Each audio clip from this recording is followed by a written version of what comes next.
Hello, and thank you for tuning in to Southeast Media Sunrise, dedicated to giving a voice to authors of all genres.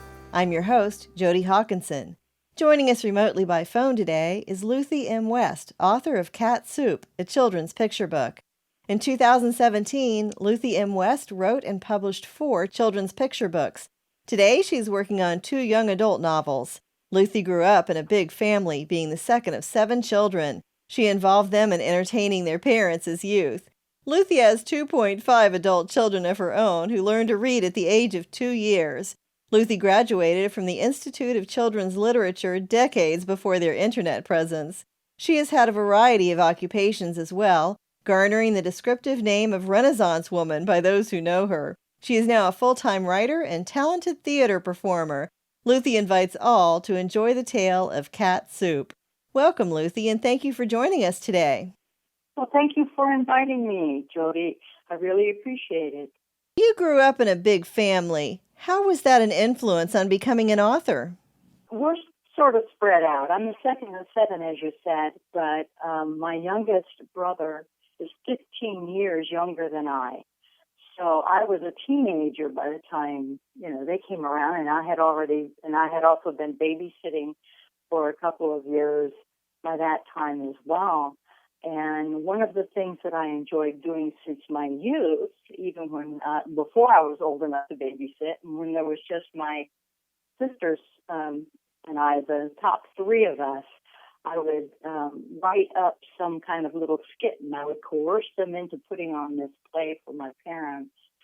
And then I always remembered a story that my mother wrote when I was about 6 years old. She read it to us, and I was impressed. I don't remember the story right now, except that it was about a bunny. And no, she is not Beatrice Potter. But I just loved the idea that she had written it herself, and I loved being read to. So this is something that I carried on with my brothers and sisters as well as my own children. You graduated from the Institute of Children's Literature decades ago. Why are we just hearing about you now?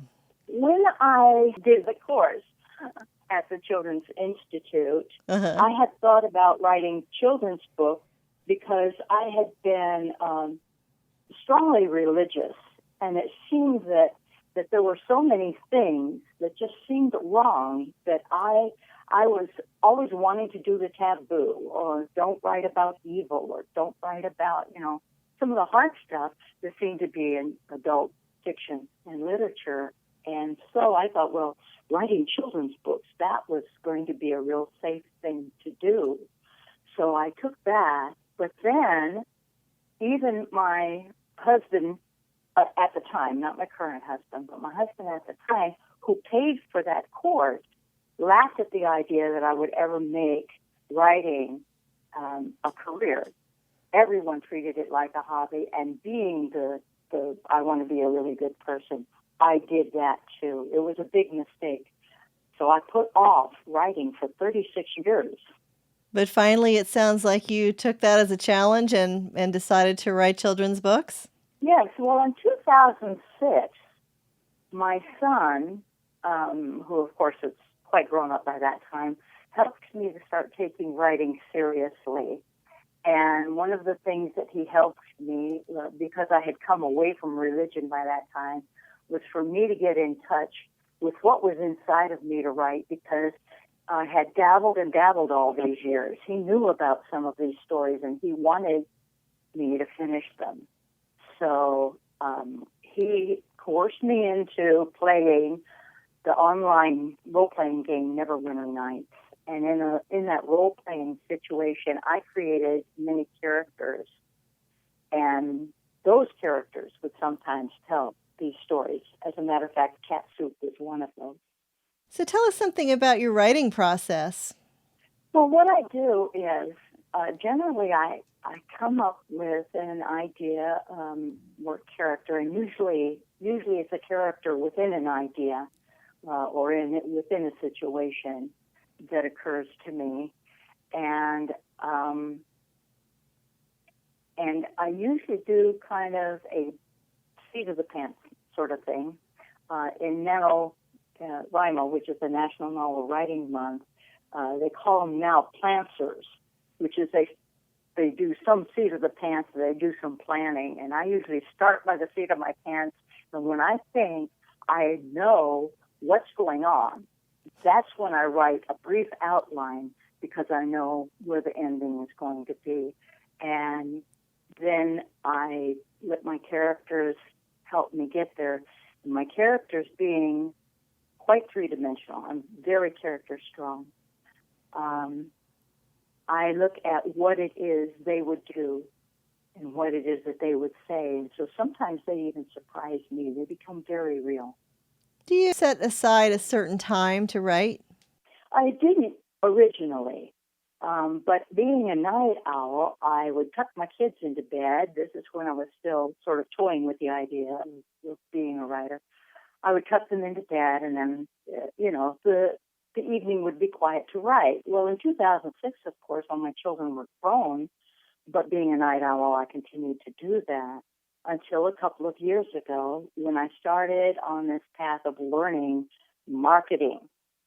And it has been such a learning process, and I have found that I expend my mental energies in the process of learning how to and testing out and trying the blog and learning how to make a website and learning about social media, which I call SMedia. That my mental energies are exhausted by the end of the day. So I have set my alarm for the bright and early time of 8:30 a.m. I know most of the world has been at work for 2 hours by the time I get up, but that's my bright and early, and I have learned to start writing then while my mind is fresh. So that's my schedule now. How did you come up with the title Cat Soup? I like to say it's mischief, my wry sense of humor. The story is actually about a prince who is searching for a cat that a princess lost, and he expects a reward of half a kingdom, which is the typical, sort of a typical and atypical fairy tale.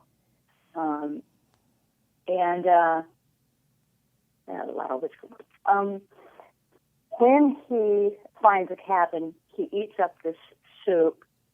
And turns out an ogre comes in, and he has eaten up all the ogre's soup. And when he tells the ogre that he can give him a half of a kingdom when he finds his cat and describes the cat, the ogre says that he ate it. And I thought, oh, my son would just love this because of the wry sense of humor. So cat soup actually is how that got its name. What can you tell us about the illustrations? Well, I'm an artist myself, and I looked and said, well, as an artist, I've done art separately. I have done a few illustrations for a young adult novel that I wrote, but I thought, wow, 18 to 25 illustrations, it would take me forever to write it. So actually I went online. Can I actually say Fiverr? I went to Fiverr online. And I found a little Italian fellow there. Well, I don't know if he's little. The name is Olsitola. And he became my first illustrator. And I guess he does his work online mostly. He was quick and he was efficient. And I had tested several other illustrators there.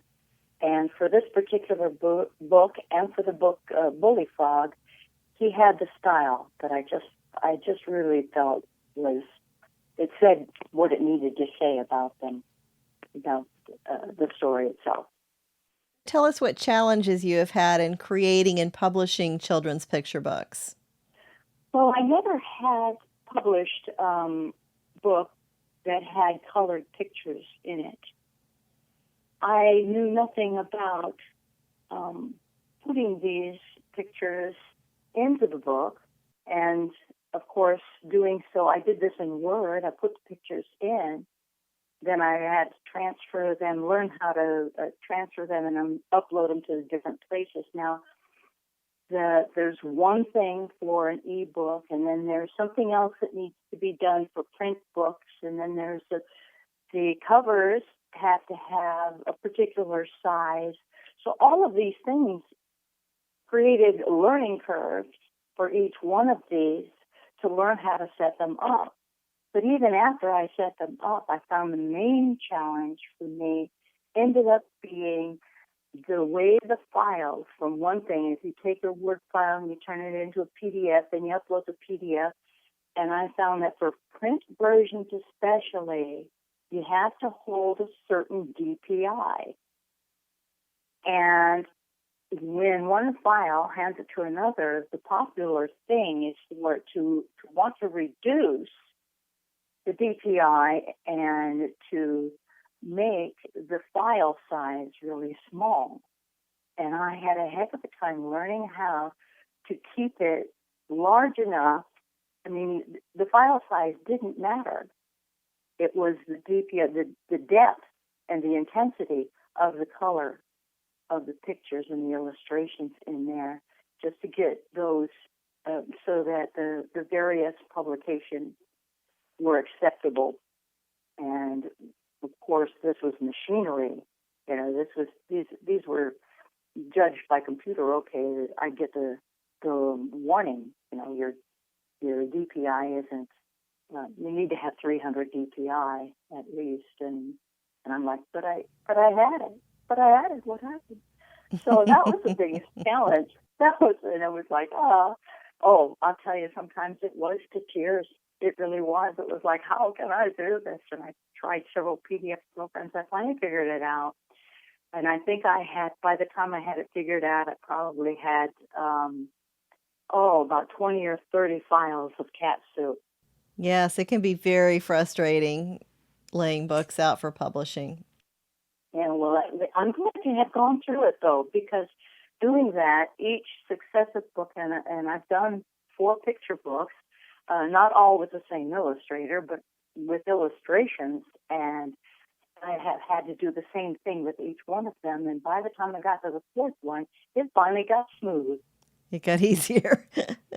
Yes, finally, it's like, yay, look. And I will still get a warning with the publisher for my hardcover books. I still get the warning that says that some of your illustrations are not, but it will allow me to, okay, I accept the warning, I realize what it's saying, and I want you to publish it anyway. And it comes out beautiful. They come out gorgeous. I understand your children were reading at the age of 2. How was that accomplished? Well, I had a method. I read to them, of course. I started reading to them before they were even born. I would read out loud to my tummy.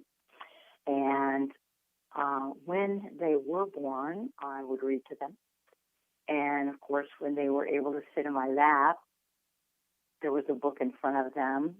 So I read to them all the time. So by the time they were 2, I would give them, and I did not use phonics. I used sight to begin with, and I would give them the little words, the ones that were only 2 or 3 letters, like A or N or I or the, and that would be their word. And then I would put that word on a card and put it in a box. It belonged to them. And pretty soon, we stopped using the cards and boxes when their vocabulary got to be 500, 600, 800 words. That's fantastic. So in your opinion, how important is it for children to learn how to read? Reading is something that is extremely important, just as language and comprehension of your language is.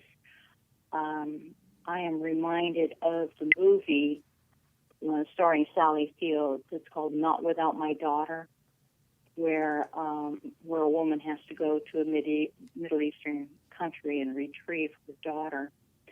And in order to get herself and her daughter out of the country, she has to learn how to read that language. Well, now that's about language, but when you consider that a person who cannot read. And I have worked with some adults who have reading as a challenge. And when they cannot read, they're in a very precarious position, especially when it comes to the law or knowing whether someone is telling them the truth about something. They have very clever ways of figuring out how to get around reading, but they miss out on a huge part of enjoyment of life, which is writing, listening, and reading fantasy fiction. That is so true. And fiction itself and fantasy fiction have been especially hallmarked as means of opening the creative mind and imagination and helping the development towards problem solving, creative problem solving. So reading goes a lot further than just the words on the page that you happen to read, and whether you're reading for information or for enjoyment. It is a life skill that is invaluable. Looks like that's all the time we have for today. Listeners, anyone interested in purchasing this book can log into semediapro.com, visit amazon.com, or you can visit littlecabbageheadbooks.com for more information. That was Luthie M West, author of Cat Soup, a children's picture book. Thanks again for joining us today, Luthie. Thank you for having me, Jodi, and I really appreciate it. And listeners, if you're interested in getting your book published, please visit us at semediapro.com and click on the book publishing link. This is Jodi Hockinson, host of Southeast Media Sunrise, Southeast Media Productions. Like us on Facebook at Southeast Media Productions, or visit our website at semediapro.com.